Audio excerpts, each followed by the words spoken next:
passage dans la première épître de Pierre.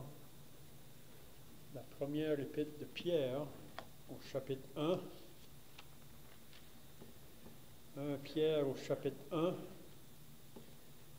on va lire à partir du verset 10. 1 Pierre, chapitre 1, et le verset 10. Les prophètes qui ont prophétisé touchant la grâce qui vous était réservée ont fait de ce salut l'objet de leur recherche et de leur investigation, voulant sonder l'époque et les circonstances marquées par l'Esprit de Christ qui était en eux et qui attestait d'avance les souffrances de Christ et la gloire dont elles seraient suivies. Il leur fut révélé que ce n'était pas pour eux-mêmes, mais pour vous, qu'ils étaient les dispensateurs de ces choses, que vous en annoncez maintenant ceux qui vous ont prêché l'Évangile par le Saint-Esprit envoyé du ciel et dans lesquels les anges désirent plonger leur regard. C'est surtout le verset 10 vraiment que je veux souligner là, parce qu'on va voir ça un peu plus tard. Donc, on va aller maintenant dans 1 Corinthiens 13. 1 Corinthiens 13. Et on lit à partir du verset 8. 1 Corinthiens 13 et le verset 8. On avait vu dernièrement que Paul, ici dans ce chapitre, a parlé sur le sujet de l'amour. Donc le verset 8, il va dire « L'amour ne périt jamais ». La charité ne périt jamais. Les prophéties prendront fin. Les langues cesseront. La connaissance disparaîtra. Car nous connaissons en partie et nous prophétisons en partie. Mais quand ce qui est parfait, donc j'aimerais de le souligner tout de suite là, il ne dit pas mais quand celui qui est parfait, il dit mais quand ce qui est parfait sera venu, ce qui est partiel disparaîtra.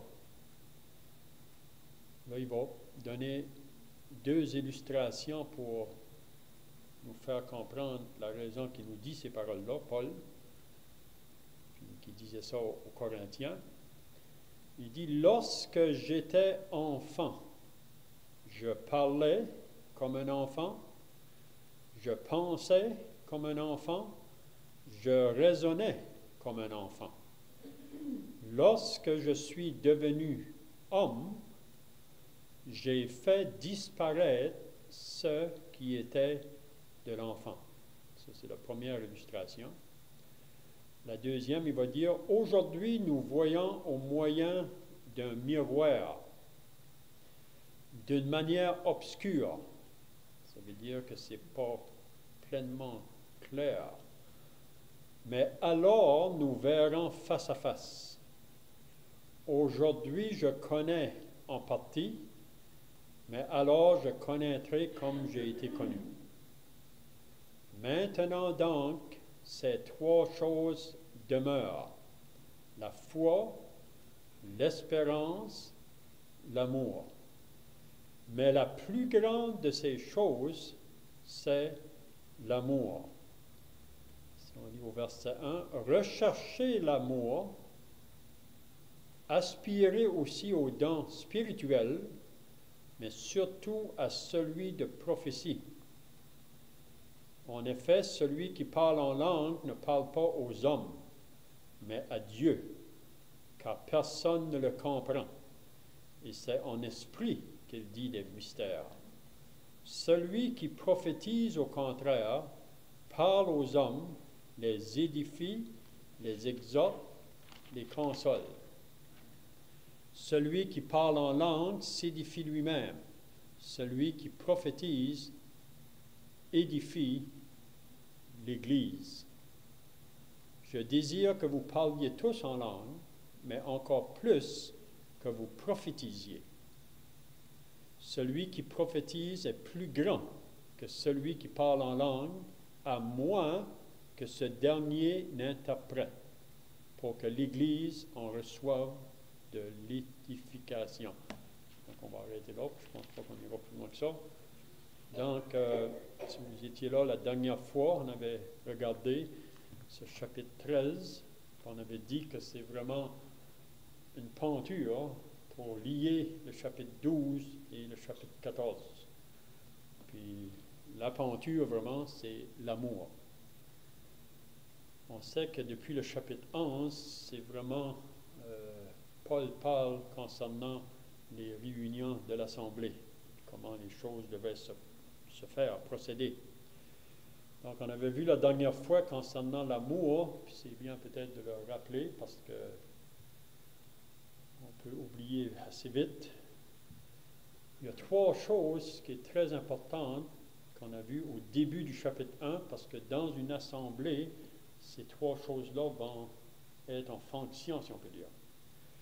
On avait vu au verset 1 du chapitre 13, c'est concernant le parler. Quand on va parler, Paul disait, si je parlerais les langues des hommes ou des anges, ça veut dire on parle.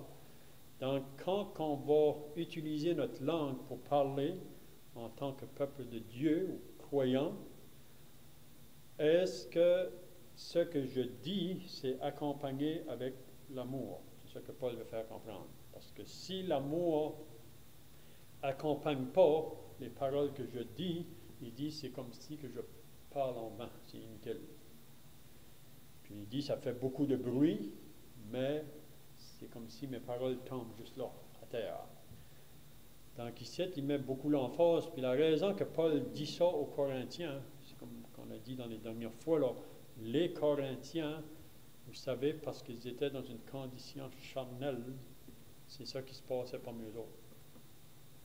C'est pas qu'ils ne parlions pas dans l'assemblée. C'est pas qu'ils n'avaient pas les dons. Dieu avait donné des dons, plusieurs. Même, ça nous dit dans le premier chapitre, ils étaient comblés de toutes les dons. Il ne manquait pas des dons. Puis même la connaissance, ils avaient beaucoup de connaissances. Mais si on est dans une condition charnelle, puis si vous vous rappelez, la dernière fois que j'avais parlé, là, que Paul, ici, il s'implique là. Ça veut dire qu'on peut tous s'impliquer face à ça. Quand je parlerai, Paul reconnaissait que lui-même, s'il faisait ces choses-là, si l'amour n'est pas en arrière, ça ne va pas tenir.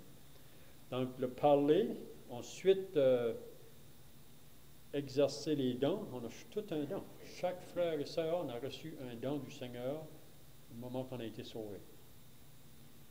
Mais si on exerce ces dons-là, mais si ce n'est pas avec l'amour, ça ne vaut rien. C'est ce que Paul dit. On avait vu ensuite les œuvres qu'on pourrait faire. Vous savez, on est appelé à faire des œuvres comme chrétiens, mais si je fais des œuvres, puis ce n'est pas avec des bons motifs, si je ne le fais pas accompagné de l'amour, ça ne vaut rien. Là, on avait vu qu'est-ce que ça comprenait l'amour, la définition de l'amour. Je dis, on ne peut pas avoir le meilleur dictionnaire ici. Pour moi, c'est le meilleur, même qui dit, là, le chapitre 13 de 1 Corinthiens, quand on vient à parler du sujet de l'amour, c'est un sujet qui ne peut pas courir la terre, vraiment.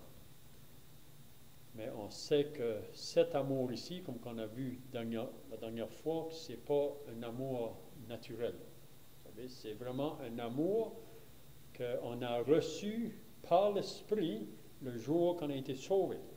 Donc, tout chrétien possède cet amour-là. On le possède. Mais c'est possible que c'est soit qui va être étendu ou qui va avoir sa pleine force dans notre vie de chaque jour, dans nos paroles, dans nos dons exercés, dans les œuvres qu'on fera. Donc, on avait vu ce que l'amour est et ce que l'amour n'est pas. C'est bien toujours de regarder ça, nous autres mêmes à la maison, méditer sur ces passages-là. Pour moi-même, ça m'aide vraiment. Là, maintenant, on arrive au verset 8, puis ici, c'est des passages que je dirais qui est beaucoup argumenté ou controversé dans le monde aujourd'hui, même le monde évangélique, même ceux qui se disent chrétiens. Mais on va regarder ça ensemble, puis vous pouvez aussi faire des recherches vous-même sur ces versets-là pour comprendre la pleine signification que qu'est-ce que Paul veut nous dire là. Donc le verset 8, il va nous dire que l'amour ne périt jamais. Ça, c'est une chose qui est certaine. Cet amour-là que Paul nous décrit ici, c'est un amour qui ne va jamais finir. Parce que c'est Dieu qui est amour. Donc Dieu est éternel, donc il n'y a pas de fin avec Dieu. Il est le commencement, il est la fin, il est l'alpha, il est l'oméga. Donc Dieu est amour. La raison pourquoi que l'amour ne finit jamais, c'est parce que c'est Dieu. Et on peut l'appliquer Père, Fils, Saint-Esprit. La charité ne périt jamais. Donc cet amour ici, c'est un amour, comme j'ai dit, qui n'est pas naturel. C'est un amour qui nous fait aimer ceux qui nous font du mal. Vous savez, l'amour qu'on a naturellement dans le monde aujourd'hui, on peut parler beaucoup d'amour, mais si tu me fais du bien, je te fais du bien. Mais si tu me fais du mal, je vais te rendre mal. Mais ici, cet amour ici, c'est un amour qui nous fait aimer même nos ennemis. Même Jésus enseigne ça à ses disciples. Hein? C'est un amour qui, même on lit dans 2 Timothée, il dit que l'Esprit de Dieu ne nous a pas donné un esprit de timidité, mais c'est un esprit de force, d'amour et de zèle, je pense qu'il nous dit là. Donc c'est un amour qui ne va jamais périr. Donc cet amour-là va être avec nous pour toujours, comme le Saint-Esprit. Il est en nous, il va demeurer avec nous pour toujours. Mais là, il mentionne 3 choses qui vont terminer. C'est vraiment à propos de ces versets-là qui viennent après là. Il dit les prophéties prendront fin. Paul dit que les prophéties prendront fin. Ici, quand il parle du mot prophétie, ce n'est pas le même mot qu'il va dire dans le chapitre 14. Ici, c'est plutôt quelqu'un qui prophétise quelque chose en avant. Vous savez, dans le futur. Puis c'est la raison pourquoi j'ai voulu lire dans 1 Pierre les prophètes qui ont prophétisé. Vous savez, plusieurs prophètes ont prophétisé dans l'Ancien Testament par l'Esprit de Dieu qui était en eux, des choses qui allaient arriver longtemps après eux autres. Le Seigneur nous a donné cette révélation-là. Même les autres ne comprenaient pas tout à propos même de la prophétie qu'ils disaient. Mais on a vu que Pierre disait que ce qu'ils ont prophétisé, c'était vraiment pour nous aujourd'hui qui sommes associés au peuple de la Nouvelle Alliance. Et eux, ils ont fait beaucoup de recherches, des investigations concernant ceux qui prophétisaient. Mais c'est quelque chose de futur, donc prophétiser des choses qui vont venir dans le futur. Vous pouvez l'annoncer d'avance, même si vous lisez concernant Ésaïe 53, qui a été écrit 750 ans avant que Jésus vienne sur la terre. Puis vous pouvez parler avec les gens de toute religion, puis si vous pouvez leur faire lire Ésaïe 53, puis vous allez leur demander de qui le prophète parle. Parce que le prophète ne mentionne pas la personne de qui il parle. Mais s'ils sont honnêtes, la plupart des personnes qui sont dans n'importe quelle religion, ils vont dire, ils parlent de Jésus. Ils vont vous dire. Pourtant, le nom de Jésus n'est pas mentionné. Mais Ésaïe a prophétisé 700 ans avant concernant tout à propos des souffrances du Seigneur Jésus. Si vous lisez le psaume 22, la même chose, David a prophétisé vraiment la croix. Il a prophétisé la croix concernant la personne du Seigneur Jésus. Puis ses premières paroles dans le psaume 22, mon Dieu, pourquoi m'as-tu abandonné? Puis c'est dans le psaume 22 qui dit, ils ont percé mes mains et mes pieds. Donc ça a été annoncé longtemps d'avance. Donc, c'est des personnes qui prophétisaient des choses qui allaient venir dans le futur. Donc, ici, c'est vraiment ça, la prophétie qui va prendre fin. Les langues cesseront. Parce que quand Paul enseigne ces choses ici, ces choses-là sont encore exercés, si on peut dire, dans l'Assemblée. C'est des dons qui sont encore en fonction au moment que Paul leur écrit ici. Mais il leur fait comprendre que les prophéties vont prendre fin, les langues cesseront, la connaissance disparaîtra. Les personnes qui se lèvent avec une parole de connaissance, dans ces jours-là, ils n'avaient pas toute la parole écrite, mais Dieu donnait à ces personnes-là, comment je dirais, une connaissance vraiment dans le but pour exhorter le peuple, édifier le peuple, ou une sagesse. Hein. Mais là, il va dire au verset 9 maintenant, pourquoi il ne mentionne pas toutes les dents, c'est qu'il mentionne 3 dents. Vous savez, la prophétie, les langues, la connaissance. Ça, c'est 3 dents qu'on a lu aussi dans le chapitre 12 précédemment, à partir du verset 8 jusqu'au verset 11. Il y a tout mentionné. On sait qu'un jour que toutes les dents qui sont mentionnées dans la parole de Dieu vont terminer. Donc on va être enlevé. Mais ici, c'est comme si il mentionne ces 3 dents ici qui vont cesser après un certain temps. Donc, qu'est-ce qu'il dit au verset 9? Car nous connaissons en partie et nous prophétisons en partie.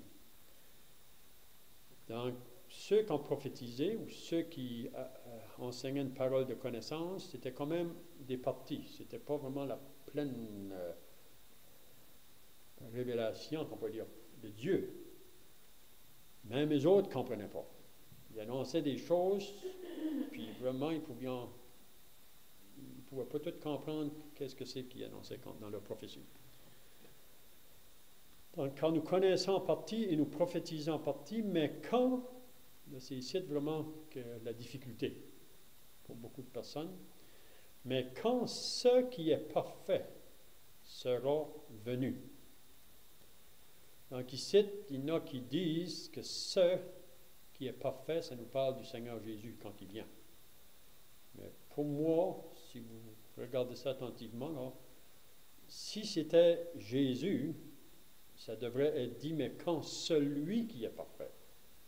Mais ici, il dit, mais quand ce qui est parfait sera venu, ce qui est partiel disparaîtra. Donc, il faut comprendre qu'est-ce que c'est le ce. Oui. Mais quand ce qui est parfait sera venu, ce qui est partiel disparaîtra. Qu'est-ce qui veut dire? Quand ce qui est parfait va être venu, les 3 choses qu'il a mentionnées avant, là, les prophéties vont prendre fin, les langues cesseront, la connaissance disparaîtra. Quand ce qui est parfait sera venu, ça va arrêter. C'est ça qu'il veut dire. Donc, peut-être je peux le dire tout de suite, pour moi, ce qui est parfait sera venu, c'est l'accomplissement de la parole de Dieu. Le complet de la parole de Dieu. Vous savez, quand Paul écrivait à ce moment ici, il y a beaucoup de choses qui n'étaient pas encore finies en ce qui concerne le complet de la parole de Dieu. Une chose, on peut dire, le livre de l'Apocalypse n'était pas écrit quand Paul a écrit ces paroles-ci. Donc, le livre de l'Apocalypse nous annonce beaucoup de choses. Mais après que la parole sera complète, ça veut dire qu'on a la pleine révélation de Dieu maintenant. Dans ce livre, il n'y a rien à ajouter. Même si vous lisez les dernières paroles de l'Apocalypse, qu'est-ce que Jean dit là? Qu'est-ce que l'ange dit à Jean? Il dit, si quelqu'un ajoute ou si quelqu'un retranche, son nom sera retranché de l'arbre de vie. Il y en a qui vont nous dire, ben ça, il parlait du livre de l'Apocalypse, on ne doit pas ajouter à ce livre-là ou enlever. Mais vraiment, la pensée, ça comprend toute la parole de Dieu, parce qu'ailleurs, dans Deutéronome, il nous dit la même chose, qu'on ne devrait pas ajouter ou retrancher à ce que Dieu nous dit dans sa parole. Donc ici, vraiment, quand la parole va être complétée, ça veut dire il y a certaines choses qui vont prendre fin, qui vont cesser. Pourquoi? Parce qu'encore aujourd'hui, vous savez, il y a des personnes dans des sectes religieuses ou dans les religions même qui disent qu'on n'a pas la pleine révélation encore. Il y a encore des personnes qui pourraient s'élever pour dire des révélations qu'on n'a pas encore, c'est pas complet dans la parole. Et ça, c'est faux. Parce que le moment qu'on pense de même, c'est juste qu'on puisque l'homme va arrêter. Puis l'homme pourrait nous dire toutes sortes de choses. Mais là, il va prendre des exemples pour nous aider à comprendre ça. Paul dit, lorsque j'étais enfant, je parlais comme un enfant, je pensais comme un enfant, je raisonnais comme un enfant. Donc, c'est normal, hein? Si vous regardez un enfant, vous n'allez pas attendre un enfant qui va parler comme un adulte, comme un homme fait. Même un enfant, souvent, même quand il parle, il a de la misère même à expliquer ou donner des mots clairs. Mais quand on devient avancé, même on arrive à l'adolescence, on devient homme, on n'agit plus de la même manière. Donc il dit, lorsque j'étais enfant, je parlais comme un enfant, je pensais comme un enfant, je raisonnais comme un enfant. Vous savez, un enfant ne peut pas raisonner comme un homme. Puis un homme qui raisonne encore comme un enfant, pour moi, il y a quelque chose qui ne va pas. Et c'est ça que Paul veut faire comprendre. Il y a un temps, il y a des choses qu'on fait quand on est enfant, puis après qu'on devient homme, ces choses qui étaient de l'enfant, ils vont partir, puis on va des choses nouvelles. Lorsque je suis devenu homme, j'ai fait disparaître ce qui était de l'enfant. Puis ensuite, il va dire, aujourd'hui, nous voyons au moyen d'un miroir. Donc, quelqu'un dit, dans ces jours-là, les miroirs, c'était pas clair comme aujourd'hui. Il y a bien des fois des choses en fente, je pense, qui pouvaient essayer de... Mais tu ne voyais pas clair, c'était tout le temps comme... Tu pouvais voir le visage, mais c'était embrouillé, c'était pas clair. Donc, le point est, aussi longtemps qu'on n'avait pas la parole complète, on ne voyait pas clair. C'était pas encore pleinement clair. Donc aujourd'hui, nous voyons au moyen d'un miroir d'une manière obscure, mais alors nous verrons face à face. Aujourd'hui, je connais en partie, mais alors je connaîtrai comme j'ai été connu. Donc, pour dire que ces trois choses-là vont prendre fin, qui dit, les prophéties, les langues, la connaissance, parce qu'aujourd'hui, si quelqu'un se lève pour parler pour Dieu dans l'Assemblée de Dieu, concernant les prophéties qui ont été annoncées, il y a la pleine révélation dans la parole de Dieu. C'est juste qu'il faut qu'il cherche, puis Dieu va, même chacun de nous, si on cherche concernant les choses qui doivent prendre place, on a tout dans la parole de Dieu. Vous savez, il y a 7 choses dans le plan de Dieu qui n'a pas encore pris place, qui va prendre place dans le futur. Puis vous savez, la première chose qui va prendre place, c'est le retour du Seigneur Jésus. Le retour du Seigneur Jésus. Ça, c'est le premier événement à prendre place. Puis il en restera 6 autres par la suite. Donc, on a toute la parole de Dieu. Donc, c'est pour ça aujourd'hui qu'il n'y a plus besoin de prophètes pour annoncer le futur. On a tout ici. Mais s'il parle concernant le futur qui est devant nous, il va le trouver dans la parole de Dieu. Il va le trouver là. C'est la même chose si un homme se lève pour donner une connaissance, il va le trouver au travers de la parole de Dieu. Parce que les prophètes et les apôtres sont le fondement de l'Église. Eux, ils étaient au fondement. Donc, ceux qui sont venus par la suite, ils parlent dans Éphésiens 4 à propos des évangélistes, pasteurs, docteurs qui viennent. On croit qu'ils sont toujours là présentement. Mais ce qui l'apportent, ils vont aller tirer leur enseignement, si on peut dire, dans ce que les prophètes ont dit ou ce que les apôtres ont annoncé. Parce qu'on a toute cette révélation-là complète ici. Donc, c'est comme je dis, le moment que quelqu'un va vous dire que la parole de Dieu n'est pas complète, il y a encore des prophéties qui doivent être annoncées. C'est faux. Okay? Comme un enfant. Quand j'étais un enfant, je pensais, je raisonnais, je parlais, mais quand je suis devenu grand, donc on pourrait dire, il y a eu le temps qui s'est passé, le début de l'Église, il y a des choses qui se faisaient quand l'Église était dans son enfance, à mesure que l'Église avance, il y a des choses qui vont disparaître. Donc vous pourrez regarder ça vous-même. Le verset 13 maintenant, il va dire, maintenant donc ces 3 choses demeurent. Il y a 3 choses qui demeurent maintenant. La foi, l'espérance, l'amour. Puis on pourrait dire que ces 3 choses-là, c'est très important dans la vie du peuple de Dieu ou des croyants. Si vous vous rappelez, à Thessalonique, il y a 3 choses qui caractérisaient les chrétiens de Thessalonique. C'était la foi, l'amour, l'espérance. Même l'Église à Colosse, il dit la même chose. La foi, l'amour, l'espérance. Mais là, il va nous dire, mais la plus grande de ces choses, c'est l'amour. La plus grande, pourquoi qu'elle est plus grande, c'est comme qu'on a vu tout à l'heure, c'est parce que l'amour ne va jamais périr. L'amour est éternel. Donc, puis même dans la parole de Dieu, on est exhorté toujours à aspirer de cet amour-là davantage, qu'elle puisse se manifester dans nos vies de chaque jour. Quand on va avec l'Évangile, que les âmes qu'on approche peuvent voir une réalité dans nos vies quand on vient vers eux autres. Vous savez, ce n'est pas de la religion. C'est qu'on a vraiment une affection pour leur âme. Parce qu'ils sont sur le chemin de la perdition. Ils sont morts spirituellement dans leur péché. Donc, on vient vers eux avec cet amour vraiment pour leur communiquer ce message-là. Puis, comme on parlait tout à l'heure, c'est pas que ça va être facile. Parce que les gens, parfois, ne comprennent pas ça. Ils ne comprennent pas. Je me rappelle une fois que j'avais été visiter des religieuses à Tracadie. Puis une des religieuses m'a dit, elle dit, nous, on ne va pas déranger les gens comme ça, là, comme vous faites. Elle dit, on garde ça pour nous autres. Elle dit, chacun doit garder ça pour lui-même. J'ai dit, ça, c'est pas le message de l'Évangile que le Seigneur nous demande de faire. Parce que si on a vraiment un amour pour les âmes, on veut les avertir. Puis j'ai donné l'exemple, j'ai dit, si à soir je passerai devant ici, là, jusqu'à vous demeurez, puis le feu s'est pris dans le bâtiment. Puis moi, je passe là, puis je dis,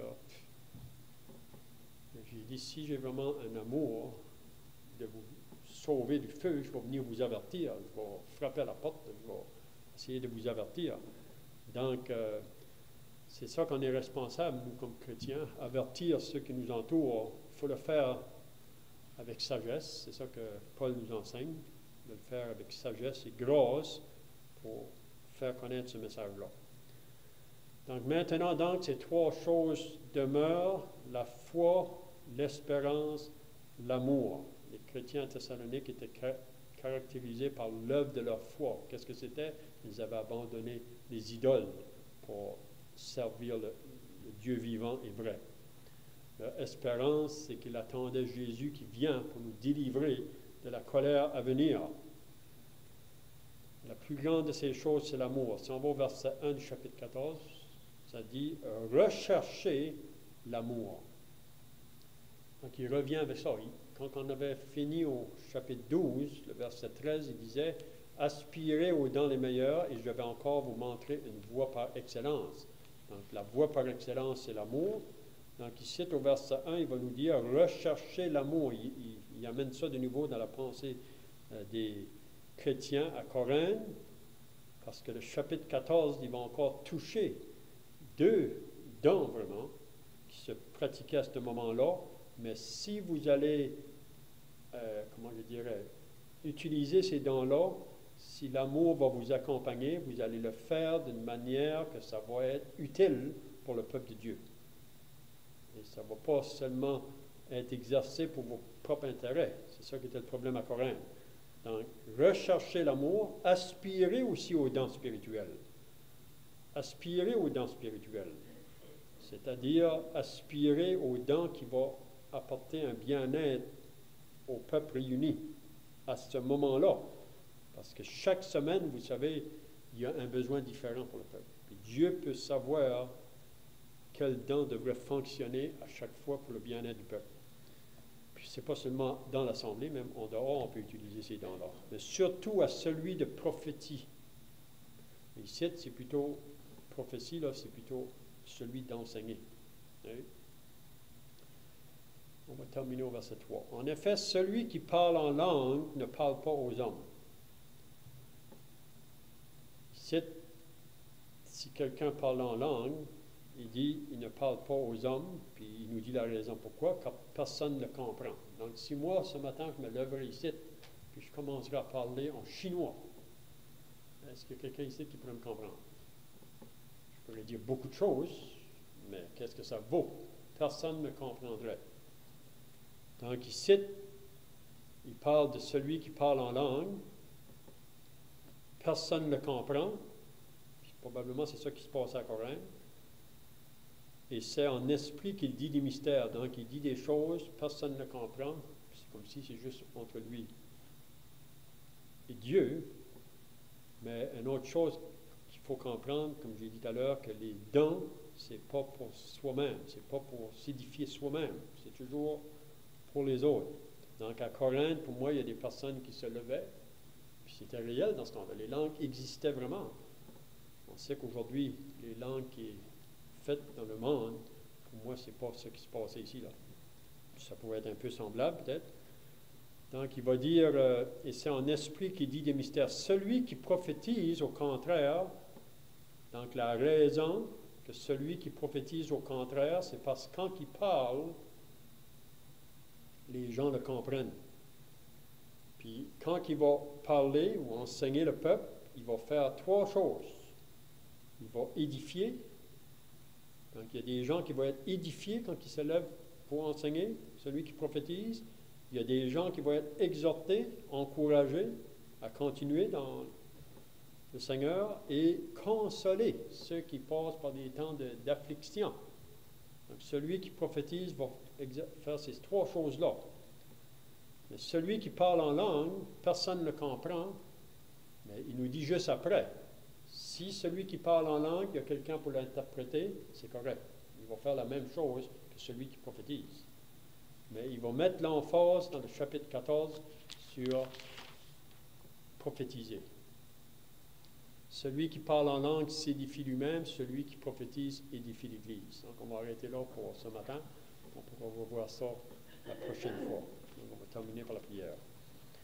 Notre Dieu et notre Père, nous voulons encore nous approcher devant ta sainte présence, nous réalisant ce matin que tu nous as laissé ta parole, elle est complète, et on n'a pas besoin d'aller en dehors pour pouvoir trouver d'autres révélations, parce que ce livre ici est complet. Et nous voulons, comme Paul l'a dit à Timothée dans sa deuxième épître, toute écriture est inspirée de Dieu. Puis on sait quand que Paul a écrit ça à Timothée que la parole n'était pas encore complète. Il y a bien les écritures de l'Ancien Testament, peut-être quelques livres du Nouveau. Mais il pouvait dire que toute écriture est inspirée de Dieu pour enseigner, pour convaincre, pour corriger, pour instruire, afin que l'homme de Dieu soit accompli à toute bonne œuvre. Donc, on te remercie ce matin que nous avons la pleine révélation dans ce livre. Et Seigneur, aide-nous à vouloir lire ce livre davantage dans nos vies de chaque jour, afin d'apprendre à te connaître de plus en plus. Donc, nous remettons cette journée devant toi. On prie pour la réunion de l'Évangile ce soir. Bénis ton peuple, sauve des âmes, t'en priant au nom du Seigneur Jésus. Amen.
dans ce temps-là. Les langues existaient vraiment. On sait qu'aujourd'hui, les langues qui sont faites dans le monde, pour moi, ce n'est pas ce qui se passait ici, là. Ça pourrait être un peu semblable, peut-être. Donc, il va dire, et c'est en esprit qu'il dit des mystères. Celui qui prophétise, au contraire, donc la raison que celui qui prophétise au contraire, c'est parce que quand il parle, les gens le comprennent. Puis, quand il va parler ou enseigner le peuple, il va faire trois choses. Il va édifier. Donc, il y a des gens qui vont être édifiés quand ils se lèvent pour enseigner, celui qui prophétise. Il y a des gens qui vont être exhortés, encouragés à continuer dans le Seigneur et consoler ceux qui passent par des temps d'affliction. Donc, celui qui prophétise va faire ces trois choses-là. Mais celui qui parle en langue, personne ne le comprend, mais il nous dit juste après, si celui qui parle en langue, il y a quelqu'un pour l'interpréter, c'est correct. Il va faire la même chose que celui qui prophétise. Mais il va mettre l'emphase dans le chapitre 14 sur prophétiser. Celui qui parle en langue s'édifie lui-même, celui qui prophétise édifie l'Église. Donc, on va arrêter là pour ce matin. On pourra revoir ça la prochaine fois. Donc, on va terminer par la prière. Notre Dieu et notre Père, nous voulons encore nous approcher devant ta sainte présence, nous réalisant ce matin que tu nous as laissé ta parole, elle est complète, et on n'a pas besoin d'aller en dehors pour pouvoir trouver d'autres révélations, parce que ce livre ici est complet. Et nous voulons, comme Paul l'a dit à Timothée dans sa deuxième épître, toute écriture est inspirée de Dieu. Puis on sait quand que Paul a écrit ça à Timothée que la parole n'était pas encore complète. Il y a bien les écritures de l'Ancien Testament, peut-être quelques livres du Nouveau. Mais il pouvait dire que toute écriture est inspirée de Dieu pour enseigner, pour convaincre, pour corriger, pour instruire, afin que l'homme de Dieu soit accompli à toute bonne œuvre. Donc, on te remercie ce matin que nous avons la pleine révélation dans ce livre. Et Seigneur, aide-nous à vouloir lire ce livre davantage dans nos vies de chaque jour, afin d'apprendre à te connaître de plus en plus. Donc, nous remettons cette journée devant toi. On prie pour la réunion de l'Évangile ce soir. Bénis ton peuple, sauve des âmes, nous t'en prions au nom du Seigneur Jésus. Amen.